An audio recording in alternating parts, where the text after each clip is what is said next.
Kevin, what do you think of people eating grass before a game of baseball?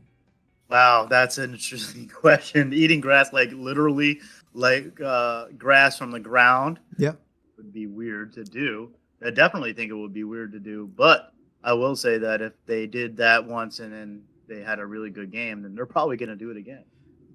funny enough, people tend to develop like those rituals to some extent before they go into an engagement, and mostly in the sports scenario. It's very famously known, for example, Michael Jordan had a pair of lucky underpants that he used to wear for almost every game. Yeah. That, if I'm not mistaken, was even referenced in the movie Space Jam, no? You know what? It's been so long since I've seen Space Jam, but I would not be surprised. Yeah, there was a scene in the movie, if memory serves right. The Bugs Bunny, Daffy Duck as well, was accompanying him going to his house to get his pair of underwear as well as the shoes that he needed for the game. And obviously, that's where they made up with their kids and the dog, and they're chasing them through the house and all that. Going back to things that people do weirdly in games, and you might be able to speak more to that than me on it. Is it true that the Yankees in 1947 developed a sort of superstition that still to this day persists as far as the no hitter commentary being done? As far as now, are you talking from an announcer standpoint or The from a announcer, teammate? the announcer. The announcer standpoint is definitely interesting. I would definitely have to look up to see if that's where it originated in from the Yankees announcing from 1947. But I mean that's definitely it's definitely become a thing. Especially over more recent years where a lot of times and there's different trains of thought on it. There's certain announcers that will say won't say anything if a pitcher's pitching a no hitter or a perfect game. And then there's other announcers that have the attitude of, hey, I'm announcing. I'm supposed to tell people what's going on in the game. I really don't have any effect. Yeah, it's definitely interesting because a lot of times the announcers will not mention they don't want to jinx anything, there's fans that get literally angry with announcers thinking that they actually jinxed something if they say something and it breaks up their a no hitter or perfect game or something of that nature, and hate mail and all this other good stuff. So yeah, it's pretty crazy. And the other aspect to that is a lot of times you will see, and I'm talking specifically baseball, and I'm talking specifically with pitcher for like a no hitter or perfect game. You'll start to see in the dugout the players will not want to engage or talk to the pitcher, and the pitcher will end up kind of, as the game goes on, they kind of get distance and more distance because they don't want to screw anything up. And can you imagine how nerve wracking that must be for? Yeah. Yeah, exactly. So that was a long winded answer to your question because I'm not entirely sure when that actually started, but yeah, it's definitely a thing. Obviously it's one of those things that, as far as I see it, people have all those superstitions and rituals about when they start a game, and because it's so tense, you've been preparing, practicing and practicing and practicing, and when it's just time to perform, you don't want to disappoint. You want to be on the game. You want to have both your body and mind engaged, focused, be in control. Really find it interesting to some extent how people find their identity through going through all these hoops, like people that have a specific diet before a game, or they quite literally are talking to their gear, or Sure. to their cars, to their motorcycle before they go on do something. But some of those superstitions become tradition, and out of Yes. itself create a culture within the environment of each own individual game. One that I don't know if you've seen rugby or at least they like follow the game. Obviously, I'm familiar with it, but I don't follow it. That's most sports, I guess. Sure, yeah, and I've seen rugby. I don't quite understand all the aspects of it, I've watched some. Sure. And one of the superstition, I won't call it superstition. I guess that at that point it's most of a tradition. I would call it. Is the New Zealand haka chant that they do? You know the one that I'm referring to. Sure. I believe so. Yeah. And that out of itself is so empowering, intimidating, and honoring their ancestors and their spirits and all that. Because I don't know the precise meaning of the chanting that they do, but I know that when I see them, it's like you're seeing this dance that there's everyone knows the choreography and the words, and you feel that they're putting themselves out there when they're doing this dance. And it's like, yep, that's a way to hype yourself and build yourself up, to get Yeah. pumped, bolt up, and going out there and win the game.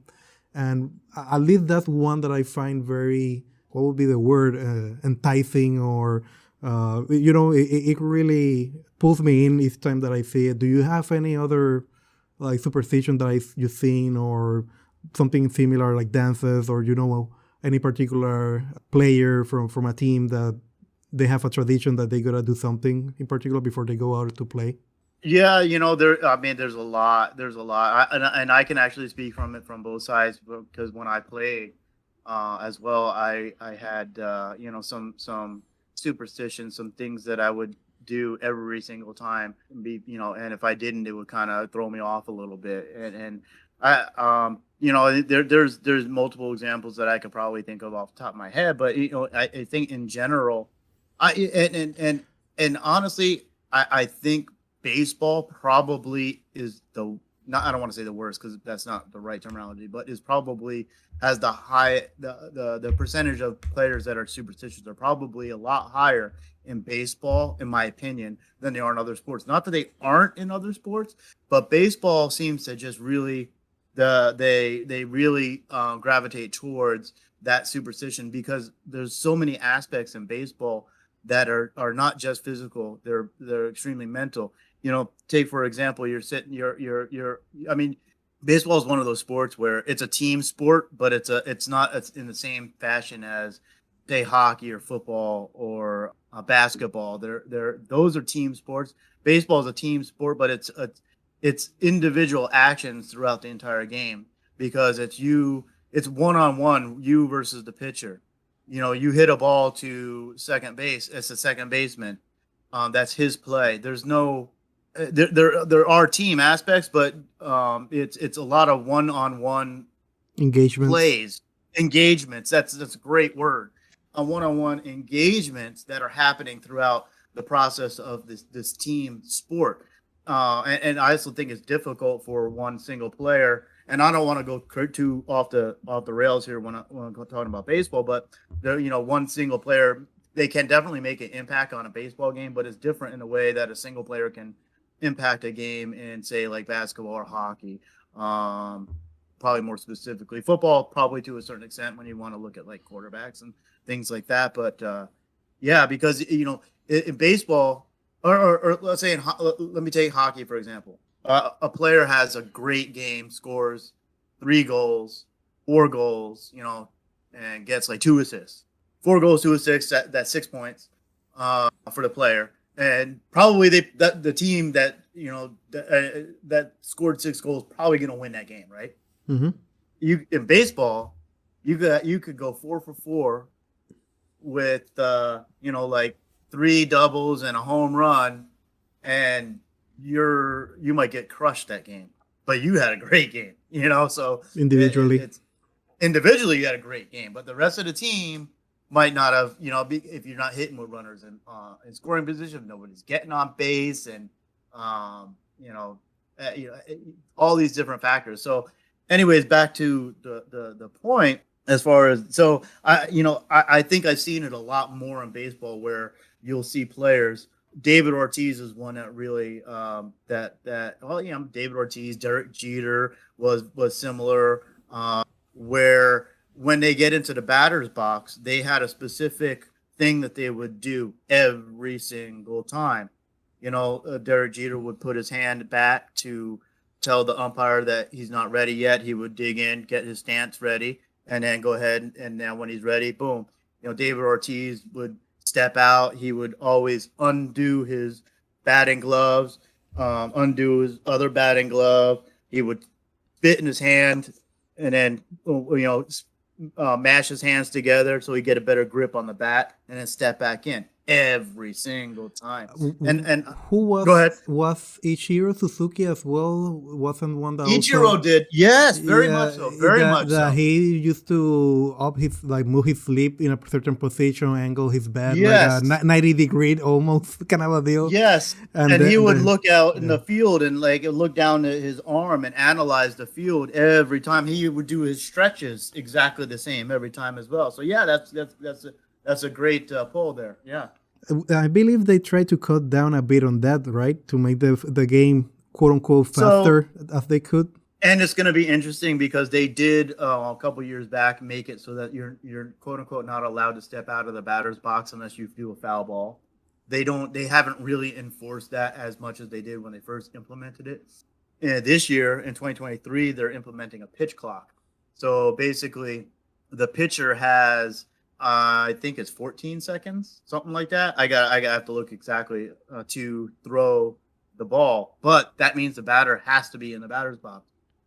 So it's going to be impactful from both the pitching and hitting standpoint to speed up the game. So that's going to be very interesting to see because a lot of those routines from batters and pitchers do their routines as well before they throw a ball.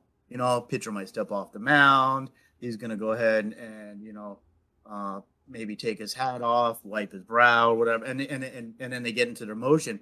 Both pitching and batting are very mechanical in that you have to do a repeat of your pitching, especially. You have to repeat that pitching motion identically every single time in order for you, one, to deceive the batter, and two, in order for you to get the most out of your pitches. If your mechanics are maybe off a little bit, you might not be throwing the ball as well. You might not be throwing the ball where you want it to. The ball might not break as much as it does when your mechanics. So that they have to be very conscious of that. So and batting is so difficult in and of itself that that plays a huge part. So yeah, it's going to be interesting to see how they're in, when they're stepping in and out of the batter's box, how that's going to be kind of enforced. But hey, I mean, when I played, when I stepped up to the batter's box, I always did the same kind of thing. I mean, I don't think I was as rigorous at it as maybe some others, and maybe if I continued to play, that would have But I was high school, but I did the same thing every time I got up to the batter's box, and if I didn't feel right, I start thinking about it. And once you start thinking in baseball, it's over. You don't want to ever think in baseball. You don't want start thinking. You don't want to think in baseball. Not especially batting. You don't want to think. And I mean, yes, there are players that do think, and you can guess on pitches, but I think for the most part, you're better off not thinking, because when you start thinking, you start overthinking, and that's when you start screwing up. You might get out of your normal stance. You might start anticipating the pitcher is going to throw certain things when he might not be throwing certain things. So you can end up making you look silly. So yeah, that's why they say baseball is a very it's extremely mental. You don't if you start thinking. I mean, when you really think about it, what do you have less than a second when the pitcher throws the ball? You have less than a second to decide whether it's a ball or a strike and whether you're going to swing or whether you're not going. And if you actually start to think about that, the ball's already there. You're done. So that's rather interesting out of itself when you describe it that way, because then that would, in a way, contribute why your previous statement and why it's heavier on baseball finding people with either, I don't know what to call it, tics or superstitions or whatever they do to accommodate themselves to be able to excel or feel comfortable and gain focus to be able to play in a way that they feel confident of what they're doing. Yep. Not only from the standpoint of it being very individualistic, it's a lot of weight on the shoulders of both the pitcher, the batter, whoever is fielding at the point when the ball is moving. It would make definitely a lot of sense. Why? Oh man, if I screw this up, I didn't wear my lucky pair of socks, or I Exactly. didn't have my lucky colors with me, or that kind of a deal. Exactly, especially if you've worn them and you're doing well, and then you decide you're going to change them, and then you don't do well, then obviously we know that literally has no outcome, or that it really doesn't have any effect on the outcome. Changing your socks from one color to a different color doesn't have any impact on how you perform on the field. It probably gets in your head, right? So as soon as and then once it's in your head, now it's affecting how you perform in the field. Another position that I think is also very superstitious is a goaltender in hockey, and probably the same for soccer as well. But because they're that's the one position in that sport where you're on your own. You're especially if you got the team down, the whole team is down at the other end of the ice. You're literally standing there just by yourself, in the goal, watching the play and whatnot. So that's got to get in your head too, because you probably start thinking about that. And then you could make or break a game by you let in a goal and your team loses. That's got to feel terrible. I know that there's other scenarios in a lot of other sports where things similar to that can happen, where you let your team down, but it's a lot of times it's just you out there. It's again, it's more of an individual type aspect to it. I think it's way heavier, for example, for a goalie feeling the pressure that they let 1 point go by when the game can swing so much in one way or the other just by 1 or 2 points, versus, for example, something like basketball. Obviously, yeah, I mean, you can have a 30-point difference and that's a lot, but if you're like just doing a free throw or a point or a throw from the tree line, the 3-point line, Yeah, that weight is, oh, you were the one guarding that player and you let that point go through. Okay, that's true. I just let one 3-point go by, but the 30-point difference is not all on me. Obviously, that's a whole team scoring points and the whole team defending at the same time. So that also feels more of a team effort. They're losing or they're winning because of the point difference, and because basketball is such a big point, big scoring game compared to hockey or soccer, for example. sure. Maybe it's less of it's a team pressure instead of just in one individual. Yeah, it is. There are definitely individual aspects in, say, something like basketball. If you pull up and miss a 3-pointer to win the game, or to tie the game or something like that, yeah, it's probably the similar type feeling. But yeah, I think you're right, especially from a goalie standpoint in soccer or hockey, when the game is on the line, and let's say it's tied and there's only a few seconds left or something like that, and then the guy scores on you, you're gonna feel. And I think that's why you see, most all the time, you see a goaltender in hockey. They give up that game losing goal or whatever. The whole team goes over to basically make sure that the goaltender, you're like, hey, you know what? It's not your fault. It's cool. You played a good game. Blah blah blah. Because that's gotta tear somebody apart. Knowing, or just having that feeling that it was my fault that we lost the game. It would be more so people go into this belief that they didn't do the ritual, or they prepare properly before going to the game. It's like a self-enforced punishment. It is. If you don't, man, we lost because I forgot to wear the color red, or I didn't drink milk before the game. Strange stuff that people, I guess, do. But where's the compensation for that? Like winning the game. Obviously, that would be the compensation, most likely, or performing well. And Yeah. you allude to it when you were playing. Like you had like a specific set of motions that you did before you went out to play, or Yeah, I did. Well, I mean, we warmed up pretty much the same every game. I didn't have anything specifically that I would wear or eat or anything before the game. My ritual, so to speak, or my routine was when I was getting up to the batter's box, when it was my when I was going up to hit. I would always put my bat down on the plate. Would take a step back into my stance, take some warm up swing, and then prepare for the pitch. I had instances where maybe my mind was drifting, or whatever, I wasn't ready, and I would get up there and I didn't do what I normally do, and then that's it. If now you strike out or you don't get a hit or something like that, that's it. That was why, right? That's why I didn't get a hit, was because I didn't do what I normally do, which obviously is not the case.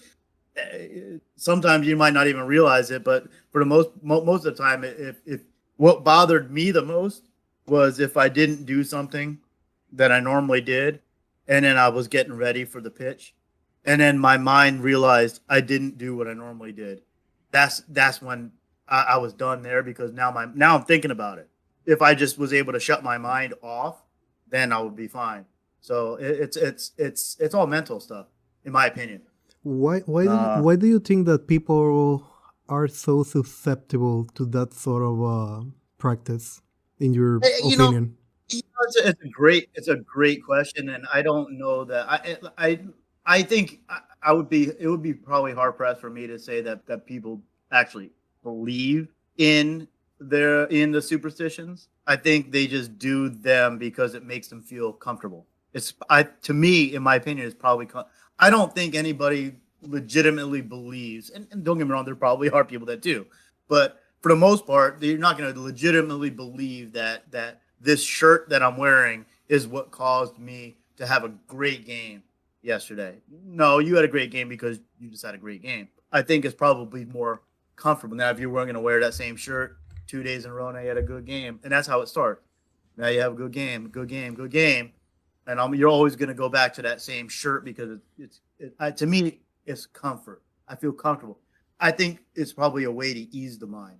It's a way to calm your mind. So I'm not thinking about stuff, like almost kind of like I'm zen now because I got my lucky shirt on. You said Zen, and I didn't want to interrupt you in the middle of that thought process, but it was more, I was gonna say, more spiritual to some degree. Yeah.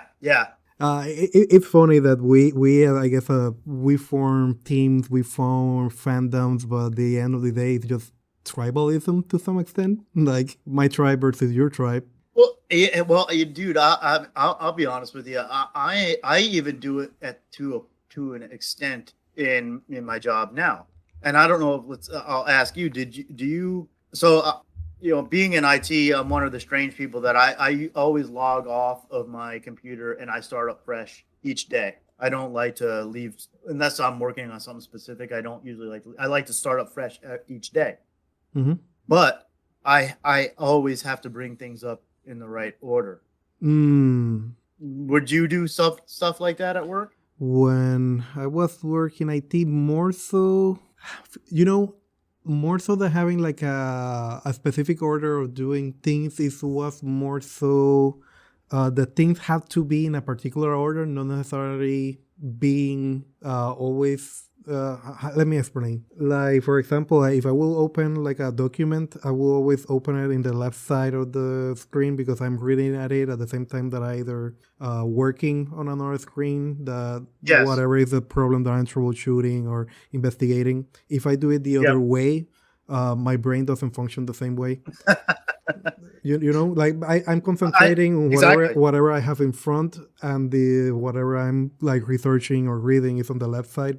That's usually coming from a dual monitor setup, and usually that's how I set up my computers. But I don't know where that's coming, more so from the belief that if I do it the other way, it wouldn't work, and more so that my brain, I guess, is wired to do it that way. And I guess that would in turn be the way that if I do it the other way, it's like trying to brush your teeth with the other hand. Like you brush your teeth with the right hand, but then use the left hand. You're not as coordinated, or you do Yes. them the proper way. Well, yeah, and I think like I alluded to before, comfort. It's comfortable for you, so you can almost start to do things without even thinking about it. You know that if I move the mouse right here, I'm always going to hit this thing without even thinking about it. And now that it's not in the right order, now you're not in that same zone. So yeah, I definitely get it. Yeah, Now, definitely. The if condition is not met, then it repeats and then it repeats, and you go into a loop. I think a lot of the superstition in sports probably is similar to that. Now, I'm going to date myself because the reason that now to me, it's not that big of a deal now as far as how I open up my apps and how I open up my browser and whatnot, because you can now, like with tabbed browsing and with the Windows taskbar, now I can move apps around and then I can move tabs around. But back early on when I was getting into IT, the older Windows OSs and the older, there was no such thing as tabbed browsing. So there was no tabs in my Yep. in my web browser. You can And the you can taskbar you can say it back in my day. back in my day, and the taskbar was locked. You couldn't move applications around. The applications were in the order of how you open them. So if I got in the morning and I opened up my stuff and I missed something, and I like this application is supposed to be on the right, but instead it's on the left, I got to close everything out and open it up in the correct. I can't organize it now. Now with the newer operating systems, obviously you can. So that's kind of where that started with me from your aspect as far as I'm comfortable, because I would want to be able to go really quickly to, I want to go right here to Outlook.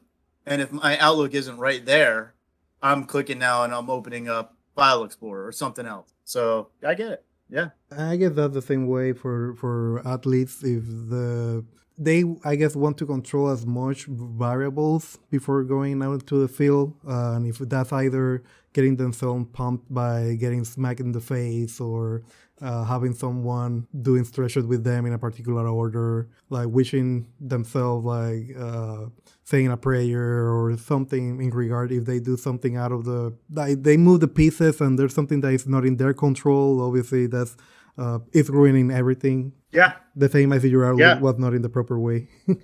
Yeah, exactly. And I mean, it's odd, but fans do it too, and I'm guilty of it myself. How so? Take for example, I was still in New Jersey at the time, so it had to have been when the Devils won the Cup in '95. So they were playing in the playoffs. The station that it was on, it was like Sportsnet New York or something like that. I can't remember the name of the station, but it was a local sports station that the Devils were broadcast on. But for whatever reason, on our cable system that we had, it was available on two different channels. My mom and I were watching the games, and I think the Devils dropped like two in a row. They dropped two games. They lost two games in the playoffs. You lose four and you're done in that round. Mm-hmm. So they lost two, and I told my mom, I was like, we got to watch them on the other station now. We have to we can't watch them on, I forget, it was like, we can't watch them on 10. They've been losing. We got to switch it to 5 and watch them there. And we did. They won. So yes, you're welcome. You're welcome, New Jersey Devils fans. That was mine. That was all me. You contributed for them having that win. But that's the kind of thing. You'll see people when they go to games, they get dressed up in the exact same outfit, the face paint, all that other good stuff. I'm not quite as much as I used to be. Where like if I'm sitting in one position, I'm not going to move. If they're doing well or whatever. Because I think as I've gotten older now, I understand, like, I literally can't impact anything with the game. I'm just watching, but it's still, there's still things, if I've done stuff where if especially the Devils or whatever's in the playoffs, I'm wearing a shirt and they win, I'll probably wear that shirt the next game. That kind of thing. How interesting. Yeah. I mean, it's a lucky shirt. It definitely seems to have its psychological benefits, I guess, because it puts you at ease, and you as the fan and they as the players, if something goes the proper way, if you're doing the customs, I guess, to in order to achieve victory. Yeah, and sports fandom is so crazy. I think obviously people know that they don't have any impact on the game, but they want to be able to have some sort of impact. That's how passionate they are about rooting for their team. So they want to feel like they have some sort of impact on the game, and that's kind of like their way of impacting the game. They know it's not true, but in their mind, they're maybe like you said, maybe spiritually, it's kind of like, yeah, I'm helping my team. I'm doing this, trying to get a win. So I mean yeah, that it's crazy. that out of itself is a very, I guess the term would be touching or encouraging when the fandom and the team that they're rooting for have a quote unquote healthy relationship, or at least they care for each other to some extent.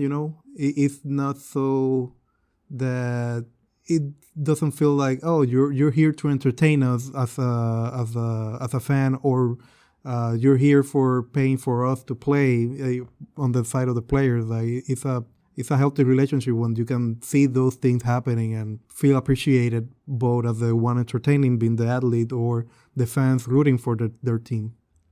And well, yeah, you're exactly right. But there's also the flip side of that because sometimes it's not a healthy relationship if the Well, player's like not doing every well. other relationship, it can turn toxic. Yeah, if the player's not doing well, they will, especially in where back home in New York, they hear it. They will hear it. And some players it affects them. It bothers them. If they get booed or they're getting yelled at. But that being said, I think that there are times where fans can actually have some sort of impact on the game, and that's when you're talking sports, they always talk about the home field advantage, right? So because you're home, you're in front of your home fans. Because I think a lot of times when the fans are really engaged, just like you were saying, they're really engaged, they're really rooting for the players. Your rugby example where they're doing The haka. exactly their song, they're cheering. Soccer, you hear it a lot. They're chant. The players, not like they can't hear it, they feed off of that energy. And I think it kind of helps them get kind of pumped up and not necessarily play better, but I think I mean you've seen it many times over in sporting events where the home crowd is just going crazy, and the home team gets pumped up, and sometimes it affects the away team in a negative fashion as well. So there's something to be said for that. And the relationship that more so that fans and the athletes share is when actually both teams share that sort of mutual rivalry or respect, I would say. And I guess I don't know where it's a tradition. Well, I guess it's a tradition at this point, but more so than a superstition, it's more so a sign of mutual respect if when the players exchange jerseys with someone from the other team. Yeah. And I believe it's soccer. If it wasn't soccer, football, one of those games that had the first instance of them exchanging jerseys as a sign of respect. Yeah. And it's like wonderful, like seeing that, like, oh, they're playing out there and they're giving their all, but at the end of the day they admire each other. And soccer is really really good when it comes to that. I think soccer does a better job of that than the sports in the United States, especially when you'll see soccer has a lot of good things that I like as far as sportsmanship goes.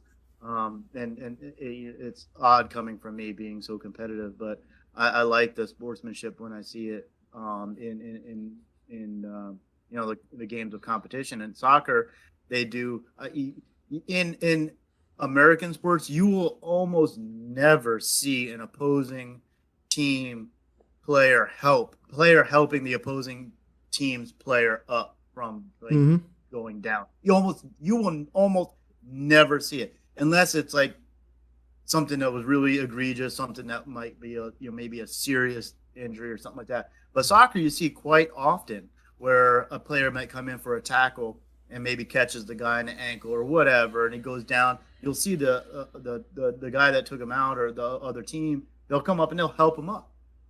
Yeah. In American sports, they'll usually just walk right past them, Yeah. or they'll dance around them or whatever. I mean, it's sometimes it's kind of ridiculous, but And sometimes um, it's just that you're playing against someone that you admire, or even was the reason for you to actually start playing. sure, And yeah, those are the moments that I don't usually sit down and follow sports, but when I see it and I kind of I can feel it coming through on the field. So yeah, it's definitely the best aspect, I would say, of watching a sport, like watching those yeah. moments. I also really In my eyes, of course. Oh no, most definitely. I mean, and that's an aspect that I really enjoy as well. Especially if it's not I'm not invested in the game as far as rooting specifically for a team. I'm just enjoying the competition for what it is. Another thing I really like in soccer is you'll see a lot of times where maybe a player will get injured and they have the ball, and then they got injured, and then maybe the ball will go out or whatever, and basically giving the possession of the ball to the opposing team, not the team that got injured. You'll see that team will a lot of times they'll purposely kick the ball out of bounds to give the possession back over to Mhm. the team where the guy got hurt. You wouldn't see that in American sports. You would not. So that there's certain things that I've seen that I really like. But I mean, you do see a lot of the sportsmanship throughout all sports. But yeah, I think soccer does an excellent job as far as that goes, because you got to take a step back and look at it. Hey, you're all there for the same thing. You're trying to win, but you're playing a game. You're trying to do your job, just like everybody else. So, but as you know, the heat of competition can be tough sometimes too. Emotions can get the better of people, and it's unfortunate, but it happens. And what do you think of, for example, something as the Indy 500, when someone wins and they get milk? And I don't understand that. I don't know. I mean, it's the same as what we've been talking about the whole time, almost, right? It's not necessarily superstition, but tradition. I don't know when it started, but obviously it's tradition now, and that's what they do. And okay, I mean, another thing you'll see in football, you'll see that when a team's gonna win, the coach will get be, dunked with the Gatorade. which one is that they pour beer? That's like every sport in the stands. Oh, I mean, I mean, what I meant to say, you were saying the I know the Gatorade or the juice or Yeah. whatever, but there's one that they pour beer. I'm thinking rugby again, but I might be well off here. That they get a huge like glass of beer and they pour it as well, or throw it on the face. Yeah, well, I know in baseball, like usually you'll see, and I think you'll see in other sports as well. But if your team wins a playoff series or something like that, or they clinch a first place or something, they'll have the champagne baths in the locker room where they're shaking up the champagne bottles and then popping it open and spraying everywhere. They do their celebration that way. So you see Man, that a lot. what a waste. It is a waste. It is a waste, but yeah, it's pretty crazy. Have you heard of any other, like, to kind of crop it up there, like any other tradition or superstition that comes to mind? Yeah, well, I mean, there's one I know specifically from the Yankees from when I was watching when I was when they were really good in the late '90s, early 2000s. There was a player named Paul O'Neill who he was um, he was one of those. He was similar to me in the aspect of he would get so emotional about his performance in the game. He would kick the Gatorade bottle in the dugout, get mad and throw things, break stuff. He was kind of like me in that aspect. I've been known to throw a controller or two in my time when I'm playing video games, right? So no comment. Yeah, But yeah. so, but yeah, so he did not like doing pregame interviews, and oh yeah, and this actually reminds me of something else I'll touch on after. Is he did not like doing pregame interviews, but it was in the playoffs, and the Yankees announcer at the time. Well, he's their television announcer now, but he was a radio announcer at the time. Michael Kay. He asked Paul O'Neill if he would do an interview before the game, and I guess he reluctantly said yes. And they did an interview before the playoff game. Well, he had a great game, so the next night he had to do the interview again. Oh, so every game after that, he had to do the interview because he had a great game. Get me a camera! Get me a camera! Yes, he needed to do the interview. So there's that. There's pitchers in baseball that they don't want to be talked to before their start. So they won't allow anybody to talk to them before they start. There's all kinds of stuff like that. And then sometimes they're like, yeah, sure, we'll talk. But it's crazy, man. It's routine, it's superstition, it's tradition. It's a lot of different things I think that play a part. But in my opinion, it's all mental. It is. I mean, what else? And it's fun too. What else could it be? I mean, if it's not mental, I mean. Yeah, exactly. Because you know that sock, it doesn't have any impact.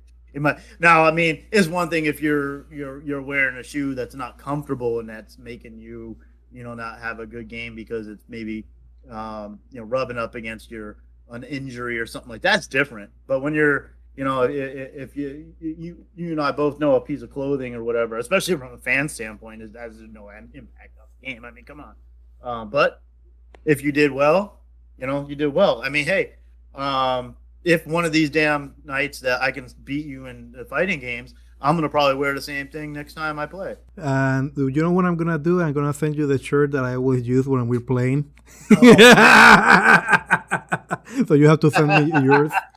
As a mutual respect for the game. As a mutual respect, yes.